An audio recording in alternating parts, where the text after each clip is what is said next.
அல்லேலூயா அல்லேலூயா. ஆண்டவர் உங்களோடு இருப்பாராக. உம் ஆன்மாவோடும் இருப்பாராக. புனித மத்தேயு எழுதிய தூய நற்செய்தியிலிருந்து வாசகம். ஆண்டவரே மாட்சி உமக்கே.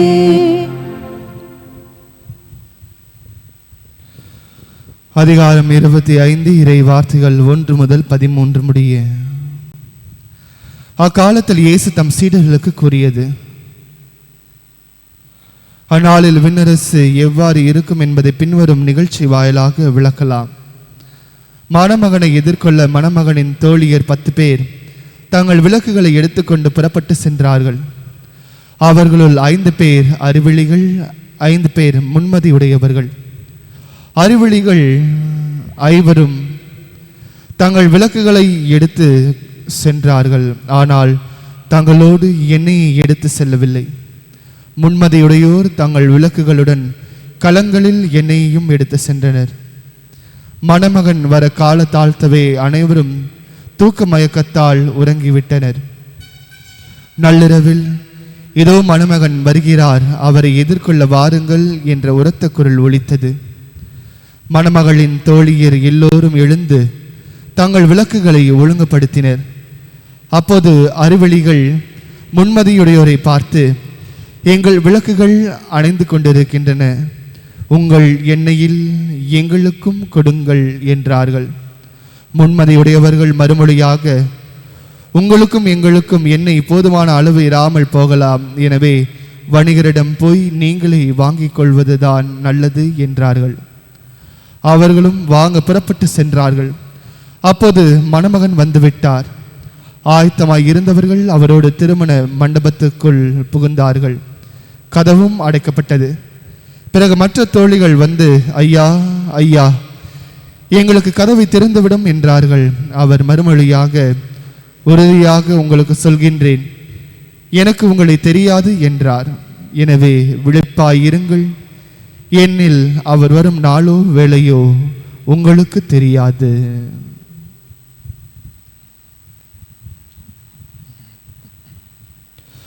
ஆண்டவரின் அருள் வாக்கு.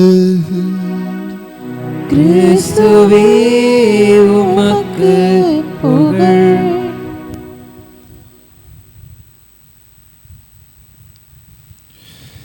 இயேசுவில் அன்புமிக்க சகோதர சகோதரிகளே, திருப்பலியின் முன்னுரையிலே சொன்னது போன்று இன்று நமது தாயாம் திரு அவை திருமுழுக்கு யோவான் அவருடைய பாடுகளை நினைவு கூற நம்மை அன்போடு அழைக்கின்றது. திருமுழுக்கு யோவானுடைய பாடுகள் என்று சொல்கின்ற பொழுது இங்கு சொல்லப்படுவது அவருடைய தலை துண்டிக்கப்பட்ட நாளை நினைவு கூறுகின்றோம். அன்பார்ந்தவர்களே, எதற்காக அவருடைய தலையானது துண்டிக்கப்பட்டது? நம்மில் பலர் இந்த உண்மையை அறிவோம் இல்லைங்களா?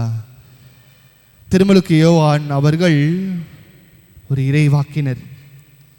மெஸ்ஸியா வரப்போகிறார், அவருக்காக நீங்கள் வழியை ஆயத்தமாக்குங்கள் என்று அவர் அங்கே இருக்கின்ற பல மக்களுக்கு அனைவருக்குமே அவர் இதை சொல்லுகின்றார். தாங்கள் செய்கின்ற தவறுகளை சுட்டி காட்டுகின்றார், மக்களை மனமாற்றத்துக்கு உள்ளாக்குகின்றார். இப்படி பல பேரை அவர் தங்களுடைய தவறுகளை சுட்டி காட்டி அவர்களை மனமாற்றத்துக்கு அடைந்து பலருக்கு திருமுழுக்கு கொடுப்பதை நாம் பார்த்திருக்கின்றோம். விவிலியத்திலே அதற்கான சான்றுகள் இருக்கின்றன. இவ்வாறு ஒரு இறைவாக்கினராக நீதிக்கும் நேர்மைக்கும் பேர் போனவர் தான் திருமுழுக்கு யோவான் அவர்கள். இப்படி இருக்கையிலே அவர் அரசனாக இருந்தாலும் தவறுதான், குற்றம்தான் என்று அவர் ஏரோது அரசனின் தவறை சுட்டி காட்டுகின்றார். ஏரோது அரசன் என்ன தவறு செய்தார்? தன்னுடைய சகோதரன் மனைவியை ஏரோதியாவை தன்னோடு வைத்து குடும்பம் நடத்தி கொண்டிருக்கின்றார். எனவே அரசனாகி நீ இப்படி இருப்பது தவறு என்பதை அவருக்கு சுட்டி காட்டுகின்றார். ஒரு புறம் தான் செய்வது தவறு என்பதை திருமுழுக்கு யோவான் சுட்டி காட்டுகின்றார் என்பதை அரசன் ஏற்றுக்கொண்டாலும், இன்னொரு புறம் அவர் இறைவாக்கினர், மக்களுடைய செல்வாக்கை பெற்றிருக்கின்றார். எனவே அவரை நாம் ஒன்றும் செய்யக்கூடாது என்கின்ற அந்த மதிப்பு மரியாதையும் கொண்டவராக ஏரோது இருப்பதை நாம் பார்க்கின்றோம். இருந்தாலும் அன்பார்ந்தவர்களே, ஏரோதுடைய பிறந்தநாள் போது அங்கிருக்கின்ற மன்னர்கள் மற்றும் அரசவையில் இருக்கின்ற பெரிய அதிகாரிகள் அனைவரையும் அவர் கூப்பிட்டு அவர் அழைத்து உபசரிக்கின்ற பொழுது அவருடைய மகள் சலோமி அவர்கள் நடனத்தால் அங்கு இருக்கின்ற அனைவரையும் அவர் உற்சாகப்படுத்துகின்றார், மகிழ்ச்சி அடைகின்றார்கள். எனவே இதை கண்ட ஏரோது என்ன செய்கின்றார்? உனக்கு என்ன வேண்டும் கேள், என்னுடைய அரசவையிலே பாதி நான் தரவும் தயார் என்று சொல்கின்றார். எனவே உடனடியாக சலோமி அவர்களுக்கு என்ன கேட்க வேண்டும் என்று தெரியவில்லை. பிறகு அவர் என்ன செய்கின்றார்? ஏரோது அவரிடத்தில் கேட்கின்றார், தன்னுடைய தாயாரிடத்தில் கேட்கின்றார். பிறகு அவர் என்ன சொல்கின்றார்? திருமுழுக்கு யோவானுடைய தலை வெட்டப்பட்டு எனக்கு அவருடைய தலையை நீர் பரிசாக அளிக்க வேண்டும் என்று கேள் என்று சொன்னவுடன் தாய் சொல்வதை கேட்டு அவ்வாறே செய்கின்றார்கள். திருமுழுக்கு யோவானுடைய தலை வெட்டப்படுகின்றது. எனவே அதைதான் நாம் இன்றைய தினத்திலே நாம் நினைவு கூறுகின்ற அன்புக்குரியவர்களே, அன்பார்ந்தவர்களே, உண்மை ஒருபோதும் சாகாது, நீதி ஒருபோதும் அடிபணிந்து செல்லாது என்பதற்கு மிக சிறந்த ஒரு முன்னுதாரணம் இன்றைய நாளில் நாம் நினைவு கூறுகின்ற திருமுழுக்கு யோவான் அவர்கள். தான் சொல்ல வேண்டியது கடமை என்றது மட்டும் அவர் இல்லாமல் நீ செய்வது தவறு என்று அவர் அங்கு சுட்டி காட்டுகின்றார். அன்புக்குரியவர்களே, இங்கு இருக்கின்ற இந்த 4 கதாபாத்திரங்களும் மிக மிக முக்கியம். திருமுழுக்கு யோவான், ஏரோது, ஏரோதியா மற்றும் சலோமி. அன்புக்குரியவர்களே, ஏரோது அவர்கள் தான் செய்வது தவறு என்று தெரிந்திருந்தும் அவர் அதை அனுசரித்து செல்கின்றார். தான் செய்வது தவறு என்பதை தெரிந்திருந்தும் அவர் அதை மீண்டும் மீண்டும் அதை செய்து கொண்டிருக்கின்றார். திருமுழுக்கு யோவான் அவர்கள் நீ செய்வது தவறு என்று சுட்டிக்காட்டிய பிறகும் அவர் அதை தொடர்ந்து செய்கின்றார். தனது சகோதரரின் மனைவியை தன்னோடு அவர் வைத்துக்கொண்டு குடும்பம் நடத்தி வருகின்றார். அன்புக்குரியவர்களே, நாம் ஒரு பழமொழியை நினைவு கூறுவோம். அரசன் எவ்வளியோ மக்களும் அவ்வளியே. எனவே ஒரு அரசன் தன்னுடைய குடும்ப வாழ்க்கையிலே அவர் நெறிக்கெட்டு வாழ்கின்றார் என்றால் அவரை பார்க்கின்ற அவருக்கு கீழ் இருக்கின்ற மக்களும் அவ்வாறு தான் வாழ்வார்கள். எனவேதான் இங்கு திருமுழுக்கு யோவான் என்ன சொல்கிறார்? நீ ஏரோதியாவை விட்டு அகன்று வாழ வேண்டும் என்று. ஆனால் அரசனுக்கு தவறையும் விட்டு விலக மனமில்லை, நல்லது செய்யவும் மனசு வரவில்லை. அன்புக்குரியவர்களே, நம்முடைய வாழ்க்கையிலும் இங்கு நம்மில் பலர் இப்படிதான் இருக்கின்றோம். நான் செய்வது தவறு என்று நம்மில் பலருக்கு தெரியும். அது எப்படிப்பட்ட தவறாக இருந்தாலும் அது நமக்கு தான் தெரியும். நான் என்ன தவறு செய்து கொண்டிருக்கின்றேன், என்ன தவறு செய்கின்றேன் என்று எனக்கு தான் தெரியும். அதுபோல உங்களுக்கும் தெரியும் நீங்கள் என்ன தவறு செய்து கொண்டிருக்கிறீர்கள் என்று. அப்படி இருக்கின்ற பொழுது அந்த தவறை திருத்திக் கொள்வதற்கு நமக்கு தைரியம் அல்ல, மனம் வருவதில்லை. நல்லதை செய்வதற்கு திருமுழுக்கு யோவானுக்கு விருப்பம்தான், ஆனால் அதை செய்ய அவருக்கு மனம் வரவில்லை. எனவே நாமும் பல நேரங்களிலே ஏரோது போலேதான் வாழ்ந்து கொண்டிருக்கின்றோம். தவறை விட்டுவிடவும் மனம் வரவில்லை, நல்லதை ஏற்றுக்கொள்ளவும் மனம் வரவில்லை, அதை பின்பற்றவும் முடியாமல் நாம் இருக்கின்றோம். அன்புக்குரியவர்கள், அடுத்ததாக ஏரோதியா அவர்கள் சந்தர்ப்பத்தை பார்த்து கொண்டிருக்கின்றார். எப்படியாவது திருமுழுக்கு யோவானை பழி தீர்க்க வேண்டும் என்று. எனவேதான் தன்னுடைய மகளின் வழியாக, சலோமியின் வழியாக அவர் தன்னுடைய பழியை தீர்த்து கொள்கிறார். காழ்ப்புணர்ச்சியை அவர் சரி செய்து விடுகின்றார். திருமுழுக்கு யோவான் அவருடைய தலையை வெட்டப்பட்டு தர வேண்டும் என்பதற்காக அவர் இவ்வாறு சூழ்ச்சி செய்வதை நாம் பார்க்கின்றோம். அன்புக்குரியவர்களே, நம்முடைய வாழ்க்கையிலும் கூட பல நேரங்களில் நாம் காழ்ப்புணர்ச்சி கொண்டவர்களாக, சூழ்ச்சி மிக்க மனிதர்களாக, எப்போ யாருடைய காலை வாரலாம் என்கின்ற அந்த மனநிலை கொண்டவர்களாக நாம் வாழ்ந்து கொண்டிருக்கின்றோம். அன்புக்குரியவர்களே, கிறிஸ்துவத்தின் மகத்துவம் மறப்போம் மன்னிப்போம் என்பதுதான். ஆனால் பல நேரங்களிலே அவங்க என்ன எப்படி இந்த கேள்வியை கேட்கலாம். ஏன்னா அவங்க கொஞ்ச நஞ்சமா சித்திரவதை செஞ்சாங்க என்கின்ற அந்த மமதையோடு நாம் என்ன செய்கின்றோம்? கங்கணம் கட்டிக்கொண்டு எப்போதாவது நமக்கு ஒரு நேரம் வந்து விடாதா, அந்த நேரம் வருகின்ற போது நாம் அவரை பள்ளிக்கு பள்ளி நாம் வாங்க வேண்டும் என்கின்ற அந்த மனநிலையோடு தான் வாழுகின்றோம். அன்புக்குரியவர்களே, இப்படிப்பட்ட மனநிலையோடு நாம் வாழுகின்ற பொழுது நாமும் ஏரோதியாவை போன்றுதான் வாழுகின்றோம். பல நேரங்களிலே நாம் இந்த உலக ஆசைகளுக்கு சிற்றின்பங்களுக்கு அடிமையாகி நாம் போய்விடுகின்றோம். அதுதான் இன்றைய முதலாவது வாசகத்திலும் வாசிக்க கேட்டோம். நீங்கள் உங்களுடைய மனைவிக்கு உண்மையாக இருங்கள், மனைவியர் நீங்கள் உங்களது துணைவியருக்கு உண்மையாக இருங்கள், கடவுளுக்கு நீங்கள் உண்மையாக இருங்கள் என்று நாம் முதலாவது வாசகத்தில் வாசிக்கேட்டோம்.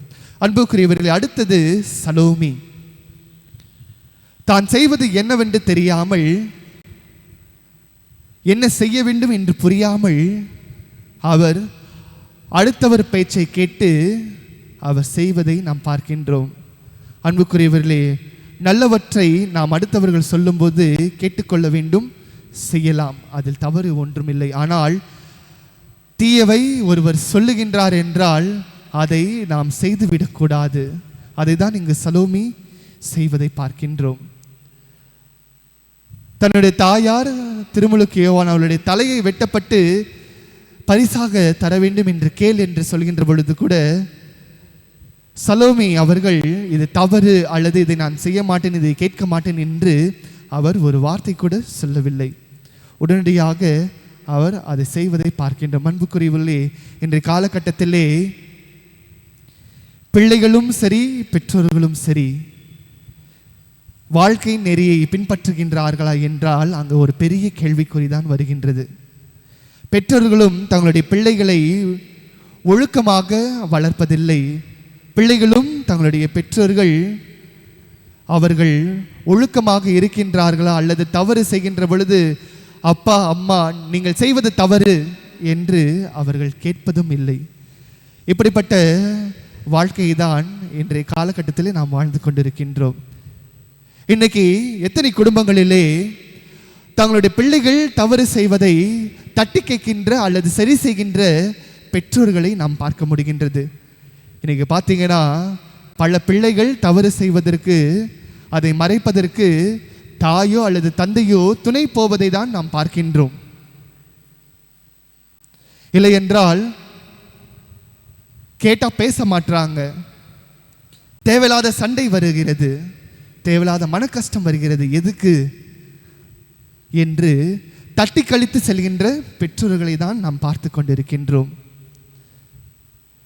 தங்களுடைய பிள்ளைகளுக்கு தன்னுடைய தந்தை தன்னுடைய தாய் செய்கின்ற தவறு என்னவென்று நல்லாவே தெரியும். இன்னைக்கு பள்ளி படிக்கிற பிள்ளைகளுக்கே தன்னுடைய தாய் தன்னுடைய தந்தை செய்கின்ற தவறுகள் என்னவென்று நன்கு தெரிந்திருக்கின்றார்கள். குடிப்பது தவறு என்று தெரிந்திருந்தும் கெட்ட பழக்க வழக்கங்கள் என்னுடைய தந்தைக்கும் தாய்க்கும் இருக்கிறது என்று தெரிந்திருந்தும் பிள்ளைகள் அதை கேட்பதில்லை. அப்பா நீங்க செய்வது தவறு, செய்யாதீங்க, குடிக்காதீங்க, குடிக்க வேண்டாம் என்று எத்தனை பிள்ளைகள் தங்களுடைய பெற்றோர்களை பார்த்து கேட்கின்றார்கள். அன்புக்குரியவர்களே, இன்றைய காலகட்டத்திலே நம்முடைய குடும்பங்களிலும் சலோமிகள் அதிகமாக இருக்கின்றார்கள். ஏரோதியாவை போன்று தவறு செய்வதற்கு உடந்தையாக இருக்கின்ற ஏரோதியாவும் நம்முடைய குடும்பங்களிலே அதிகமாக இருக்கிறார்கள். தவறாக இருந்தாலும் அதை நான் செய்ய மாட்டேன், நீ கேட்பது தவறு என்று திருத்த தவறிய ஏறதுக்குள்ளும் நம்முடைய குடும்பங்களிலே இருப்பதை நாம் பார்க்கின்றோம். அன்புக்குரியவர்களே, நாம் ஒவ்வொருவரும் திருமுழுக்கு யோவானை போல வாழ அழைக்கப்படுகின்றோம். கடவுள் எனக்கு தந்த பணி இறைவாக்கு பணி, அதை தான் நான் செய்ய வேண்டும். இதற்கு எந்த ஒரு எதிர்ப்பு வந்தாலும், எந்த ஒரு கஷ்டம் துன்பம் வந்தாலும் பரவாயில்லை, நான் அதை எதிர்கொள்ள தயார் என்கின்ற அந்த ஒரு மன தைரியத்தோடு நம்பிக்கையோடு நாம் பார்க்கின்றோம் திருமுழுக்கு யோவானை. அவருக்கு கண்டிப்பாக தெரியும், ஒரு அரசனை நான் அவருடைய தவறை சுட்டி காட்டுகின்ற பொழுது கூட எனக்கு தரவிருப்பது, எனக்கு வர இருப்பது இறப்பு என்பதுதான். இருந்தாலும் அவர் என்ன செய்கின்றார்? அவர் கடவுளுக்காக தன் வாழ்க்கையை அவர் ஒப்பு கொடுத்து அது வாழ்வதை நாம் பார்க்கின்றோம். அன்புக்குரியவரே, கடவுளுக்கு உண்மையாக இருக்கின்றார் திருமுழுக்கு யோவான். நம்மில் எத்தனை பேர் கடவுளுக்கு உண்மையாக நாம் வாழுகின்றோம்? அடுத்ததாக திருமுழுக்கு யோவான் அவர்கள் தவறு என்றால் தவறு, சரி என்றால் சரி என்று சொல்வதை நாம் பார்க்கின்றோம். நம்மிலே நம்முடைய குடும்பங்களிலும் நாம் பணி செய்கின்ற பணித்தளங்களிலும் நம்முடைய உறவினர்கள், நம்முடைய நண்பர்களிடத்திலே நாம் சரி என்றால் சரி என்றும் தவறு என்றால் தவறு என்றும் சொல்லுகின்றோமா? பல நேரங்களிலே நாம் தவறுகள் அவர்கள் அல்லது யாராவது செய்கின்றார்கள் என்றால் அவர்களோடு நாமும் ஒன்றாக சேர்ந்து அவற்றை செய்து விடுகின்றோம், அல்லது அதற்கு சான்றாக நாம் அமைந்து விடுகின்றோம். இல்லை என்றால் நாம் என்ன செய்கின்றோம்? அமைதியாக அவர்களோடு இணைந்து நாம் அவர்கள் செய்கின்ற தவறுகளை சுட்டி காட்டுவதும் இல்லை. அது பிள்ளைகளாக இருக்கட்டும், அல்லது பிள்ளைகள் பெற்றோர்களாக இருக்கட்டும், அல்லது குடும்பத்தில் இருக்கின்ற பெரியவர்களாக இருக்கட்டும், நாம் பணி செய்கின்ற பணித்தலங்களில் நமக்கு கீழ் பணி செய்கின்ற பணியாளர்களாக இருக்கட்டும், நாம் இப்படிப்பட்ட மனிதர்களாக தான் வாழ்ந்து கொண்டிருக்கின்றோம். எனவே நாம் ஒவ்வொருவரும் திருமுழுக்கு யோவானை போன்று நாம் நீதிக்கு உண்மை உள்ளவர்களாக வாழ கடமைப்பட்டிருக்கின்றோம். நீதி உள்ளவர்களாக, நேர்மையான மனிதர்களாக வாழ நாம் இத்திருப்பலில் சிறப்பாக ஜெபிப்போம். திருமுழுக்கு யோவான் அவர்கள் இதோ எனக்கு பின் மெசியா வருகின்றார் என்று அவர் மெசியா வருகைக்காக ஆயத்த பணி செய்தவர் தான் திருமுழுக்கு யோவான் அவர்கள். எனவே நாமும் இயேசுவினுடைய இரண்டாவது வருகைக்காக நாமும் திருமுழுக்கு யோவானை போன்று வாழ்க்கை நெறியை முறைப்படுத்த இத்திருப்பலிலே சிறப்பாக வேண்டுவோம்.